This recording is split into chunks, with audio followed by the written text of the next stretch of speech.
morning. So the plan today, I've picked a random station that I've never visited before. Not too far away, about an hour away. And I'm gonna go check it out.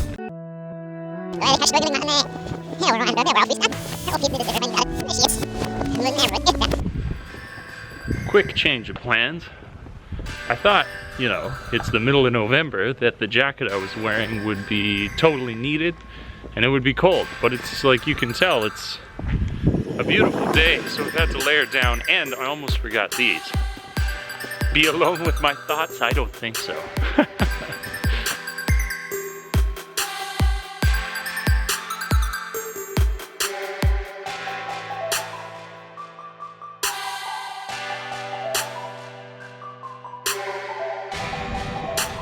Gonna have a little bit of a moment of truth here.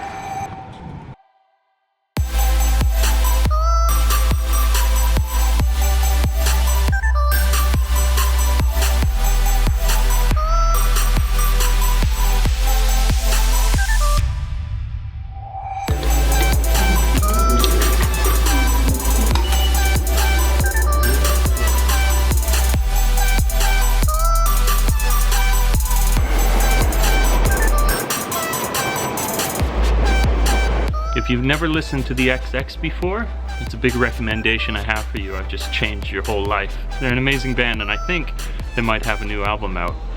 I saw them perform in Vancouver and they were amazing. I hope to see them again one day.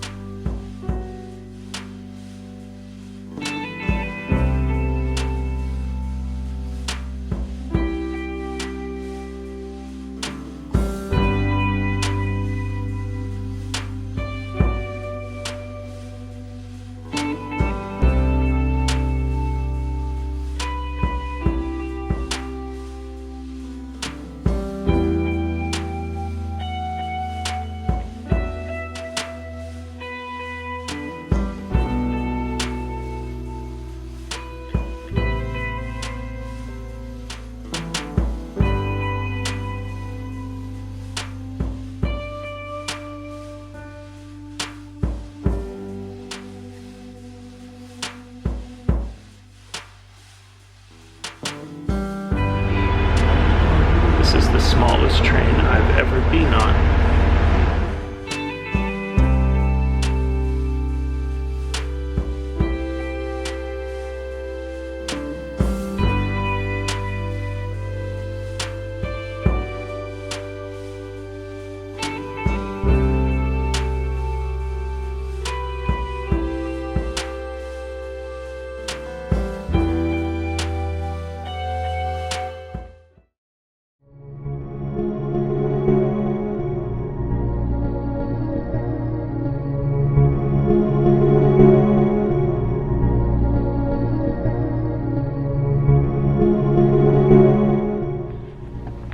The other day, Leonard Cohen died. That feels like anything associated with his name, to say something like that, it feels immediately like a song lyric. What an amazing musician, huge influence on my life. When I was young, it was like my dad had every single album, played it all the time, and at first I was like, oh, you're like, oh, it's my dad's music, but then you got a little older, and I really started to appreciate just how amazing he is. And I've done a lot of, although it's not all over the place, it's not something I put at the forefront of the channel, but I've done a lot of, I've read a lot of lyrics, and I work a little bit with my friend back home who's an audio engineer, and any of the writing that I've done has definitely been influenced by him. He says beautiful, complex things simply. Maybe that's what I like about him most, as much as there's some kind of poetry that you're not even meant to understand it, or if you are, I don't, and I love simply the way it sounds. I learned something. I thought I knew a lot about Leonard Cohen. Like I say, I've been a fan for so long. I learned he only released his first significant album when he was 33 years old.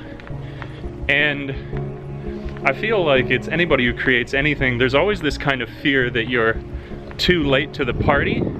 And we need different ways to remind ourselves that there is no right time to create things. There's no too late to be appreciated or discovered for whatever it is that you create. And that was another opportunity for this, where I'm not old, but I'm not young. And I do worry about having some kind of impact with what it is that I create. I know you're not supposed to worry about those things, but in all honesty, I do, much as I kind of fight against it. And that was good inspiration for that kind of thing. I have a similar situation with an author that I really, really respect as well, where he wrote like his first successful book when he was 30 years old. I've passed that now, but I think especially in the way that we think today, I wouldn't even use the word generation, but there is a bit of a feeling that if you haven't succeeded by the time that you're something like 16, if you're not lured, then you're way behind the ball. And as impressive as it is if somebody can do something like that, that you shouldn't let that be the only gauge that you measure your own success by. I'm going on a bit of a tangent here, maybe I'll cut this down, but like, I really like, well, I like all books, but one of the biographies that I read is Teddy Roosevelt. And Teddy Roosevelt, it was so cool. I love reading these books because the first book, there's two in the series, that has him, it's called Teddy Roosevelt's it's like Teddy Roosevelt Rising. It's like this came way before Batman Rising and all this stuff. And Teddy Roosevelt didn't become the president until so much later in his life. And it was at that time that he kind of had this incredible world fame at this point. But when you read his earlier life, it's equally as impressive, but it's not what we focus on. And it's a reminder too that the longer that you remain undiscovered or not yet in that final plateau is a really, really impressive time, can be, and everything that you do in that time leading up to your explosion of success adds to your story. I've said this before in other videos, like whether it's for applying for jobs, but your failures really do later on become a part of your success if you persevered through them.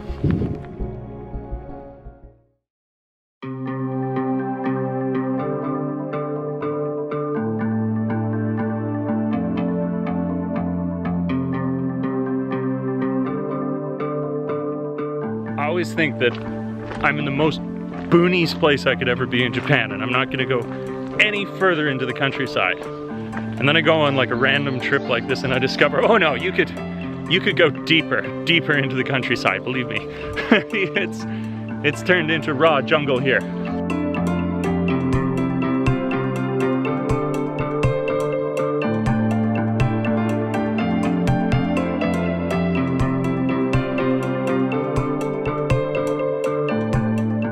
Talk a little bit about YouTube comments, good and bad, my thoughts on them. It is the human response that when somebody leaves a bad comment on the stuff that you create, to have some shitty feelings about that. It never feels good when somebody says they don't like the music or this was bad or whatever. But I wouldn't trade it for anything else, because I've been in other communities, like blogging communities and stuff like that, where people want the platform to work that you're on. And so it's less about what you're writing and more about the success of the platform that you're writing on. And that people are so desperate then for the platform to succeed, they don't want to scare anybody away. And so they only leave positive comments.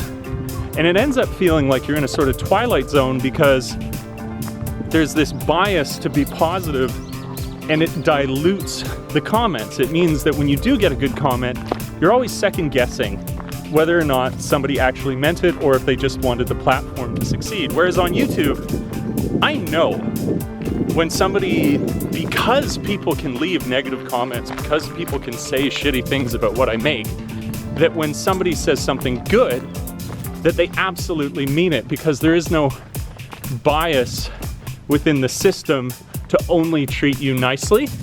And so when I see a shitty comment now, I'm kind of like, good. That means I'm still in reality, because people are shitty and they don't have to be nice, and they can only say good things if they're free. When people say shitty things to you on YouTube, it means that you are still in a free system. Doesn't mean that it doesn't suck. It never feels good receiving criticism, but it certainly makes the praise that you receive that much more tangible. We are in the deep, deep countryside now, this beautiful little river.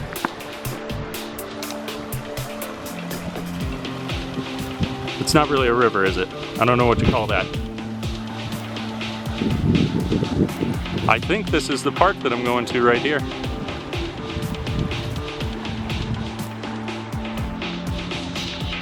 Should I have caught a bus? Whatever. Oh man, that looks cool over there. I was gonna go to this park, but off in the distance there, I think there's a shrine. I love checking out shrines.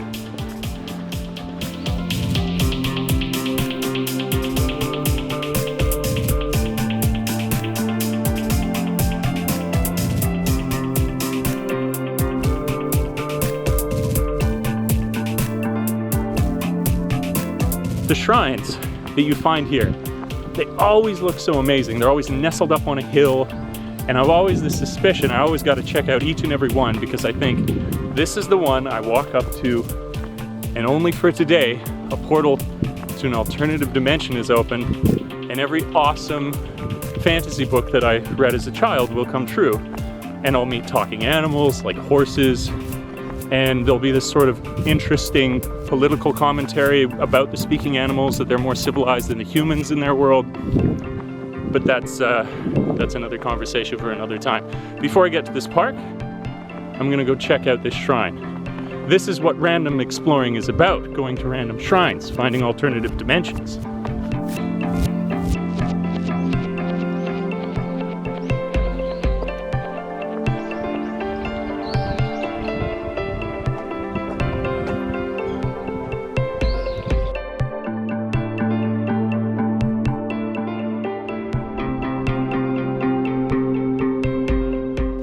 Well, no alternate dimension that I can see, but it is really, really beautiful, and something that sticks out immediately is how immaculately maintained it is. The ground is swept clean, all the stones were clean on the path leading up to it, and the building itself is in perfect condition. Really, really, really beautiful. I think I'm gonna use this opportunity, actually, I'll do it in the park, I'll do it here, I'm gonna answer an email. Let's do a little email break. Check that out. If you'll permit our acquaintance to ripen, I'll try hard not to be forgotten again. Okay, so I read the email. It's that time-honored question, is teaching in Japan the potential for a career, and kind of like what's my perspective on it. I'll break it down. You basically got these different levels that you can go in teaching in Japan. You've got this dispatch level, which is totally entry level, but gets you into the country because they'll sponsor your visa. Then after that, you've kind of got different paths that you can go down. You could go down the private school path, which you can be making upwards of 400,000 yen a month, and you've got the Board of Education direct hire path. You can conceivably go to something similar. And both of those, I think by anybody's standard of the amount of money that they would earn, is enough money to call a career. You could, at like the near 400,000, you could support a family. You could do it with 300,000. You're not gonna be making trips all over the world on that kind of income, but you can do it. You could call it a career. But then even beyond that, I'll use this email as the opportunity to touch on something else. If you learn the language fluently, Japanese companies more than, at least in Canada, if you've got a decent education, if you got a good education, they will train you to do whatever it is they want you to do in the company, barring some sort of engineering, because they would specifically hire an engineer for that. But whether it's sales or human resources, they will take people on and put them into that position with a good education. And so I would look even beyond saying, is teaching a career? I would say, is there a career to be found in Japan? And you can use the teaching as a stepping stone. So for the foreseeable future, I think of teaching as my career. I don't really think about going back to Canada right now because I have an eye for what it is, how I want to change and evolve, and I don't see it there, I see it here. And that's entirely dependent, as far as I see it, on I've got the education, I've now got a bit of I've got that bit of history with my job. I've shown that I'm stable in my job or whatever, is that if I can learn the language fluently, then I would consider the potential that can be found in a larger Japanese company down the road is enough that you would call it a permanent career. There's so much potential there, and I think it's this great accomplishment. Even if you failed along the way, now you're like, oh, now I speak 2 languages. That's pretty cool. Yeah, so that's what I would say. You can reach a level where it could be considered a career if you're satisfied with that level of monetary success and job satisfaction, because it's a good gig when you're in the schools. It's a really good gig. I think you're more satisfied than you would be in a lot of other jobs. But then if you do want to take it to the next level, there's options for you if you learn the language, and it is a noble fight if you do. Okay, let's go find that park.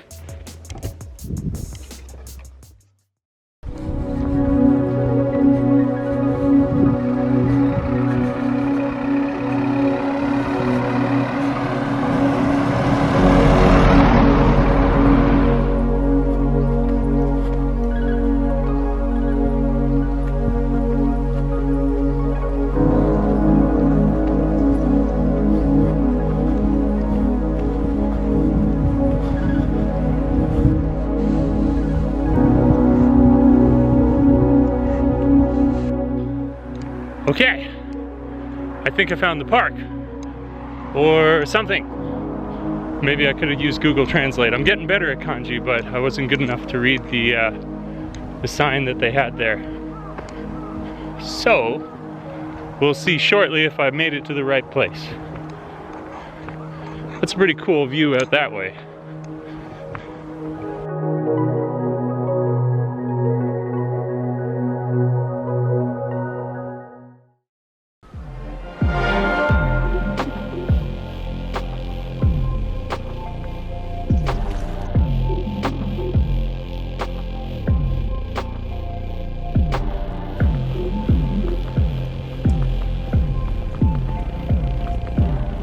Alright, so I got another email here. I've made it to the top of the mountain. The thing is that I'm a city guy and the city runs through my blood, through my heart. Fair enough. I wanted to ask you about is that I'd love to weightlift. Gym situation when you're in Japan is that unless you're very lucky, you basically need to be near a larger population center to be able to find a gym. The weightlifting culture here is not so developed as much as team sports are. I think that kind of goes with the whole collectivist culture that exists here, whereas weightlifting is kind of this like individualistic thing to do. At most you have your weight training partner. So if you live near a major city center or a larger population center, you're good. If you find one in the countryside, you have to be lucky. That's the other email that I'll answer on this trip. And let's go check out a bit more of the park.